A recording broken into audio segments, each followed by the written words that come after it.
and welcome here to Talk SCB, and welcome back here to the channel, guys, for another video. And today I will be doing my mid-season review slash Ernesto Valverde verdict. That's basically what's going to be going down in this video. I've kind of done two videos rolled into one, because I think when you talk about Valverde, you've got to talk about our season, you've got to talk about our highlights, and I think when you talk about our season so far, the results that we've had, the performances that we put in, you've also got to discuss Valverde in the same sort of breath. So I've decided to put the two of them together. In this video, we're going to be going over our highlights so far this season, some of the big wins that we've had, where we currently rank in terms of the top European sides, and we're also going to be taking a closer look at Ernesto Valverde, the work that he's done at Barcelona, the positives, the negatives, and everything that comes with that, all in this video. Sit back and enjoy it, and don't forget to leave your comments down below and everything about your thoughts on our season so far, and of course, on Ernesto Valverde. So we're going to start with a brief overview of what we've achieved so far in this season. Now, there's 17 games gone in La Liga, so we're not quite at the halfway mark, but we're very close to that, and so far it has been a very, very successful in La Liga this season for our club. We are the only unbeaten club in Europe's top 5 leagues so far this season. We do lie top of our league. We're 9 points clear of Atletico Madrid, 11 points clear of Valencia, and a whopping 14 points clear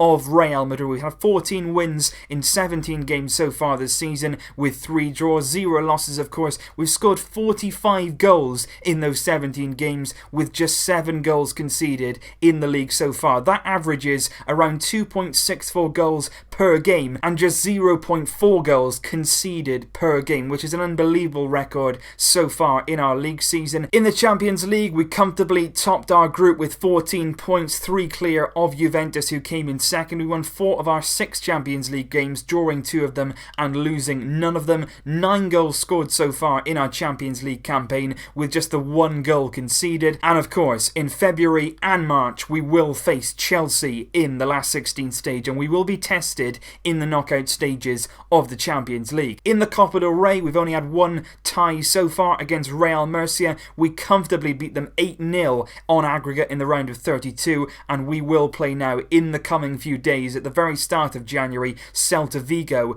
in the round of 16 stage. So far, as it is, we are on for the treble. We're comfortably top of the league. We've got Chelsea in the next round of the Champions League, and we've got Celta in the Copa del Rey. Everything at the halfway point is looking good. Can it continue? That is the big question. When we look at this season as a whole, fantastic in the league, solid in the Champions League, so far so good in the Copa del Rey. We want to look at our highlights of the season so far, and there's a few games that I would certainly pinpoint not only as good results, but excellent performances. And I would look certainly to the period in September where we played Espanyol and we played Juventus. That was 2 phenomenal big wins in the space of just 3 days. In those 2 games combined, 8 goals scored, 5-0 against Espanyol, 3-0 against Juve, and again, no goals conceded. Perfect defensive performances. In the Espanyol game, Messi scoring a hat-trick, Piqué getting on the score sheet, Dembele coming off the bench and giving that assist to Luis Suarez. That was a brilliant display at home in the Catalan derby. And then against Juventus in the Champions League, our first real test of the season. Again, we saw that 4-3-3 formation when everybody was fit, when everybody was firing. It was fantastic. Messi destroyed Juventus. He'd never scored past Buffon previously to that game,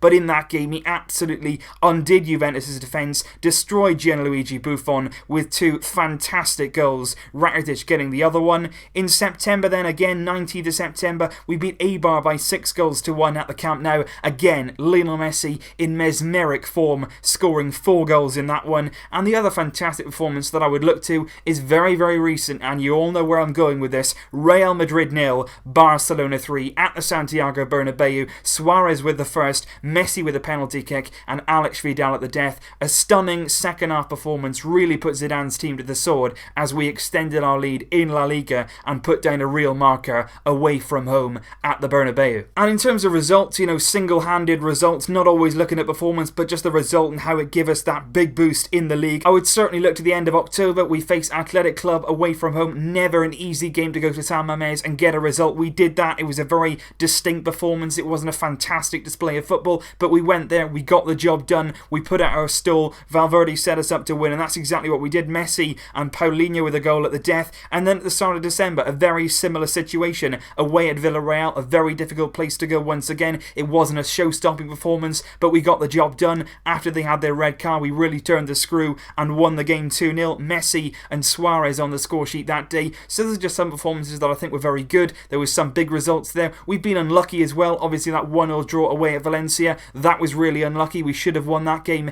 if it wasn't for that ghost goal from Lionel Messi. Our first star performance in that game was really, really impressive, and there have been others of course, but these few were just my personal highlights on how I think we played and also the result and the context of the opposition that we were facing. And with all that considered, what I want to discuss next, of course, is Ernesto Valverde and positive and negative so far from his reign at Barcelona. Now the first thing that I want to point out is he's only had, say, 6 months in the job to implement his style, to implement his philosophy, and I think any manager at Barcelona, particularly a club like Barca, where it's so difficult to sort of stamp your authority very, very quickly, it does take time. It takes time to know the players, to know the fans, to know the expectations. It does take time to settle. So I think any manager after 6 months, you can judge him, but we do need to wait a bit longer to really uncover what Valverde is all about, how good he's going to be, and effectively how long he's going to remain at the club. So I think we still have to reserve judgment. We've got to wait until the end of the season to see how things finish up, how many trophies we finish with, how well the team performs when everybody is fit in the team. So I think Valverde still deserves time no matter what. But of course right now we are in a very, very strong position in the league. We're doing fine in the Champions League and in the Cup as well. So the first positive for me with Valverde would simply be about problem solving, and I think that's been really, really underrated in Valverde's time at the club. You've got to remember when he came in the pre-season camp in the United States, obviously there was massive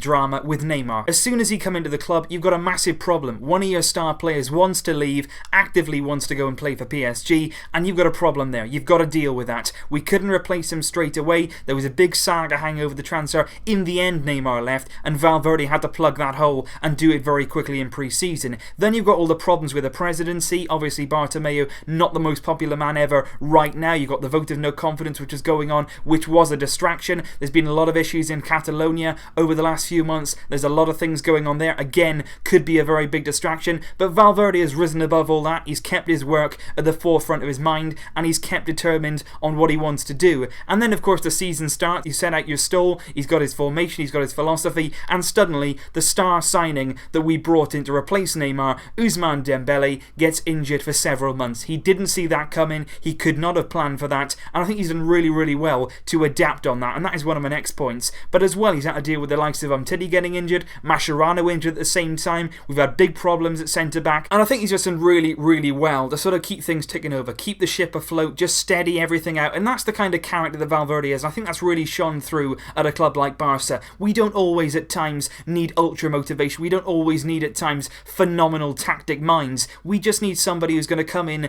be very calm under pressure, understand the club, understand the players, and just make sure that everything continues running smoothly. We've got Messi, we've got Suarez, we've got Iniesta, we've got the quality players to make things work, but you just need the glue to hold all that together. And I think Valverde this season has been a very calming influence, and I think he's done really, really well to rise above those pressures and a lot of those distractions. And like I said, my second point would be all about that versatility that he's shown in the fact that Dembele has got injured, he's adapted his formation, he's adapted his style, he's adapted the personnel that are going to go into the team. And I think this season we've seen a number of formations already. We've seen him start with 4-3-3, we've seen 4-2-3-1, we've seen 4-4-2, we've seen different variations of all of those three, and I think so far his versatility has been very, very well used. I would like us personally to go back to 4-3-3 in the end when Dembele returns, when we've got all the players fit. I would like to see us go back to that traditional Barca style of 4-3-3, but I think in the time that Dembele's been away from the team, we've had a real lack of wide options. Valverde has done really, really well to find a formation that suits us, and he's done well to put players like Paulinho in the team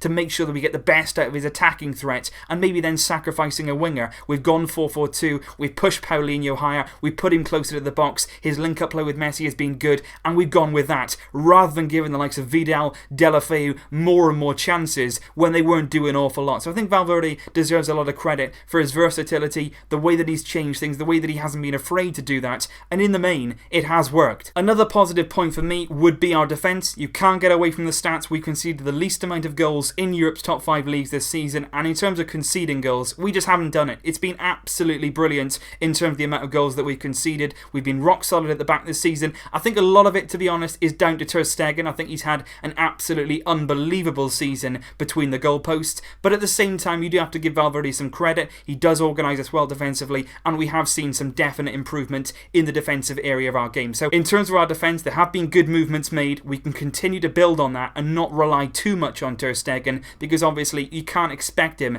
to continue that save ratio as the season goes on and in the long term. But this season, he's been fantastic. We've been brilliant defensively, and that, of course, is a big positive. And obviously there has been a number of positives so far for Valverde. I'm not going to go over every single one of them. The final one that I will pinpoint would be to do with the style of play. Now, we have seen signs, I feel, in Valverde's tenure here so far, that he does want to return to that possession-based game, the control in the midfield. He does want to put more emphasis on controlling games, and I think that's really, really important, and effectively, that is what we want to do in the future. And I think you've seen that in games like Real Madrid, for instance. In the first half, we couldn't get control, but in that second half, everything came together nicely. We got the control of the game. We completely dictated the tempo in an away stadium. We acted like the home team. That was Valverde structuring the team, setting us up to win, and eventually it paid massive dividends. We won the game very, very comfortably, doing it in a fantastic fashion. And we've seen a lot of games like that. Juve at home, when everybody was fit, like I say, Dembele was on the pitch then. We were playing 4-3-3, and it worked, and we won the game, and it looked fantastic to watch. However, that does bring me on to the negative points, and there are some negatives. You know, nobody's perfect. No coach in Barca's history has done everything to the book. Nobody has been fantastic all of the time. So naturally, Valverde has got some negatives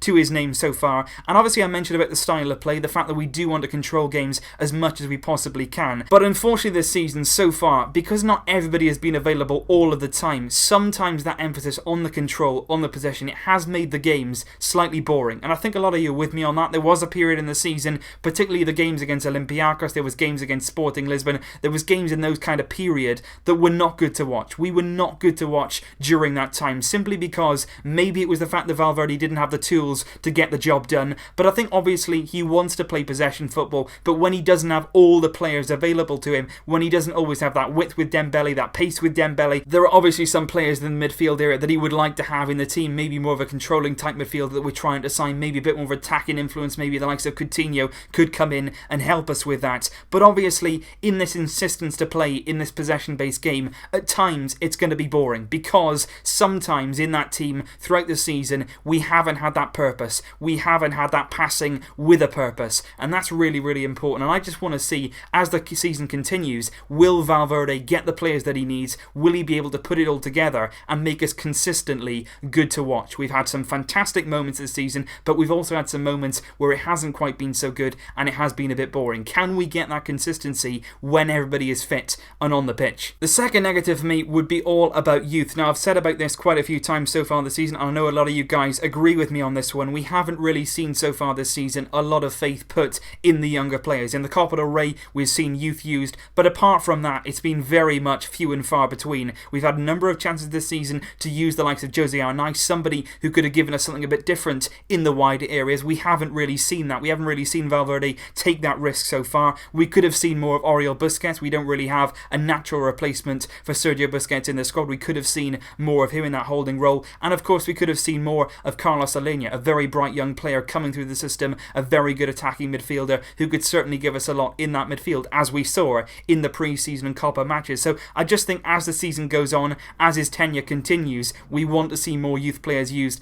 and more players being integrated into the first team process. And the final negative for me, and I know you're going to know I'm going to say it, it's going to be Semedo and Roberto. That kind of situation that is continually frustrating me. I think as the season goes on, we need to start using Semedo in that right back position. And the most important thing for me, Valverde's unwillingness to use Roberto in a midfield role when he is so clearly cut out for it. He could go into that midfield, our midfield, and make a difference. He really, really could, and I strongly believe in that. And I just want to see Valverde trying that out, taking that risk, putting him in there and seeing what he can do, because we've got nothing to lose. Somebody like that going into our midfield, you can see it right back. He's made for that midfield position. He just needs the chances there. And likewise with Semedo at right back. As the season goes on, I'm really interested to see what Valverde does with Roberto and Semedo. Can they play together? I definitely think so, but we're going to have to wait and see what happens. So overall, the negatives for me can easily be solved. You know, you look at our style of play, we can definitely get that more consistent as the season goes on. You look at the youth, Valverde can quite easily start using more youth players as the season goes on as well. And of course, Semedo and Roberto, we may well see as the season goes on, Roberto at right back may get moved into midfield and Semedo could go to right back. We'll have to wait and see what happens. But I think overall so far, we're doing very, very well in terms of our campaign. The quest for the treble continues. We're certainly on course for it. Whether we will achieve it come the end of the season, we will have to wait and see. But currently, we're looking good in the league. We've got Chelsea to come in the Champions League, Celta to come in the Copa del Rey. And I think overall so far this season, Valverde has been quietly calm, quietly progressing, and quietly doing a very, very steady job at the Camp Nou. A lot more is going to happen in the coming months. We're going to find out a lot more about Valverde, a lot more about this team. But as things stand, at the New Year's stage, we're looking in good shape, and there's reason to be positive. Leave your thoughts down below, guys. I always want to hear your opinions, and I'm sure you've got opinions on Valverde and the team as a whole. I will very much look forward to hearing from you in the comments, guys, and of course, I will have more videos coming up very, very shortly. But until then, as always, Vasca el Barça! Barça! Barça! Barça!